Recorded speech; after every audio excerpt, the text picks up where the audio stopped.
Hello students, कैसे आप सभी? उम्मीद होगा मस्त होंगे। जिन भी बच्चों ने नीट यूजी 2024 में काउंसलिंग में पार्टिसिपेट किया था, स्पेशली बिहार के काउंसलिंग में, तो उन्होंने उस वक्त सिक्योरिटी मनी को डिपॉजिट कराया होगा काउंसलिंग के दौरान। जिन भी बच्चों का सिलेक्शन हो गया है या नहीं हुआ है, उसके दौरान भी अगर उन्होंने काउंसलिंग के नियम को पालन किया है, तो उनका सिक्योरिटी मनी ज़रूर से ज़रूर रिफंड होगा।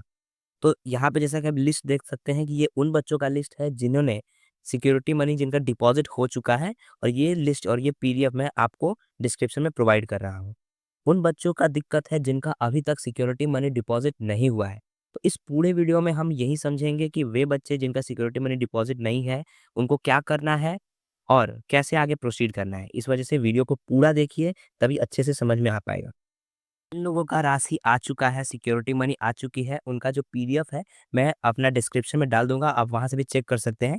उनके लिए तो भाई ठीक बात है, लेकिन जिन लोगों का सिक्योरिटी डिपॉज़िट नहीं आया है, उन लोगों के लिए स्पेशली यूजी मैक ने, बिहार बोर्ड ने आप लोगों के लिए कैंडिडेट का लिस्ट जारी किया है। आप इस लिस्ट में अपना नाम ढूँढ सकते हैं कि आपका लिस्ट में नाम है कि नहीं है। अगर आपका इस लिस्ट में नाम है, तो इसका मतलब आपकी सिक्योरिटी मनी रिफंड नहीं हुई है।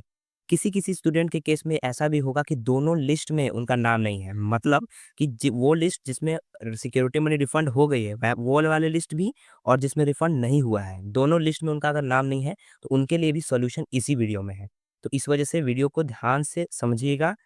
तो सबसे पहले यहाँ पे देख सकते हैं कि ये सिंपल वही बात बोल रखा है कि इस वाले पूरे सेक्शन में कि कुछ बच्चों का सिक्योरिटी डिपॉजिट मनी आ चुका है और किसी का नहीं आया है, और नहीं आने का रीज़न बिहार बोर्ड बता रही है कि कुछ टेक्निकल ग्लिच की वजह से नहीं आया है, क्योंकि हम बिहार का सर्वर काम तो करता है नहीं, तो उसके वजह से इन लोग का कुछ ऐसा प्रॉब्लम हो गया है। तो उन्होंने क्या किया है कि जिन बच्चों का इस लिस्ट में नाम है, इसका मतलब कि ये वो लिस्ट है जहाँ जिन बच्चों का सिक्योरिटी मनी डिपॉजिट नहीं हुआ है।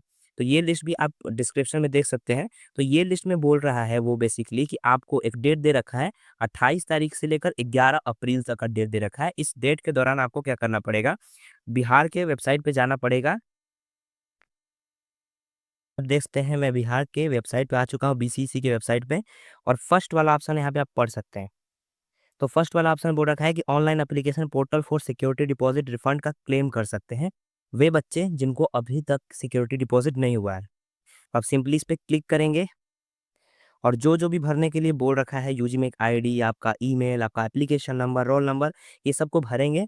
और भरने के दौरान आपको फॉर्म को फिल अप कैसे करना है, उसका तरीका भी बताया है बिहार बोर्ड ने। आप लोग देख रहे हैं, ये वाला सेक्शन में उसने यही बोला है कि आपको जो फॉर्म का फिल अप करना है ना, उसमें आपका जो पासबुक है, जो आपने दिया था नीट के दौरान या कभी भी, वो पासबुक का आपका फर्स्ट जो कॉपी होता है, जिसके अंदर आईएफएससी कोड लिखा रहता है, आपका अकाउंट नंबर वगैरह लिखा रहता है, तो उसका आपको फ़ोटो खींचना है, और आपको 1 एमबी के अंदर उसको पीडीएफ के फॉर्मेट में, उस जो फॉर्म था मैंने जो दिखाया बीसीसी के साइट पे, वहाँ पे आपको जाके सेक्शन में मिलेगा, आपको अपलोड करना है। ठीक है? और इसके अलावा आपने जब सिक्योरिटी मनी डिपॉज़िट किया था, तो उस दौरान आपको याद होगा कि आपको वो क्या रिसिप्ट मिला था, ऑनलाइन पेमेंट रिसिप्ट। अगर आपके पास है तो सही है, नहीं है तो कोई बात नहीं। ठीक है? अगर आपके पास है तो आप वहाँ पे अपलोड कर लीजिए, अदरवाइज़ कोई इश्यू वाली बात नहीं है। मेनली क्या है कि आपको पासबुक अपलोड करना है वहाँ पे जाके। ठीक है? और इस और वो ये तो बच्चा उन बच्चों के लिए रहा जिनका सिक्योरिटी डिपॉज़िट नहीं हुआ है। आप अपना नाम देख सकते हैं अपने यूजी मेक आईडी के साथ, या पूरा लिस्ट है। दोनों के दोनों मैंने डिस्क्रिप्शन में डाल दिया है। जिन बच्चों का आया है वो उसका भी लिस्ट, और जिन बच्चों का नहीं आया है उनका भी लिस्ट। आपको घबराने की ज़रूरत नहीं है। इनका सर्वर इश्यू की वजह से ऐसा ग्लिच हुआ है। आपका पैसा रिफंड हो जाएगा। अब बात करते हैं उन बच्चों के बारे में जिन बच्चों का जो नाम है ना उस लिस्ट में है जिसमें सिक्योरिटी मनी डिपॉजिट वाला लिस्ट और सिक्योरिटी मनी नॉन डिपॉजिट वाला लिस्ट में, दोनों लिस्ट में उनका नाम नहीं है। ठीक है? तो वैसे बच्चों के लिए भी यहाँ पे सॉल्यूशन बताया है, आप क्या कर सकते हैं। तो यहाँ पे इस वाले फॉर्म में लिखा है कि जैसे आपने ऑनलाइन एप्लीकेशन फॉर्म भरा था, तो आपको याद होगा कि पार्ट ए और पार्ट बी आपको मिला था, ठीक है? तो पार्ट ए और पार्ट बी को आपको क्या करना है, उसके ऑफ़िस में, पटना में जो उनका बीसीईसी का ऑफ़िस है, वहाँ पे उन ऑफ़िस में जाना है, और ये मतलब उनको साक्ष्य के रूप में ले जाना है कि हाँ, हमारी अकाउंट की कटौती नहीं हुई है। बैंक स्टेटमेंट एंड वगैरह ये सब जाके वहाँ पे समझना है और जाके वहाँ पे ले जाना है। तो इनका जो भी सॉल्यूशन है वो कहाँ पर है? जाके उनके ऑफ़िस में है। तो ऐसे बच्चे जिनका दोनों नाम में लिस्ट नहीं है, नॉन रिफंडेबल और रिफंडेबल दोनों में नहीं है, तो वो ऑफ़िस जाके ऑफ़िशियली वहाँ पे बात करेंगे और अपना सॉल्यूशन वहाँ से निकालेंगे। आई होप आपको समझ में आया होगा।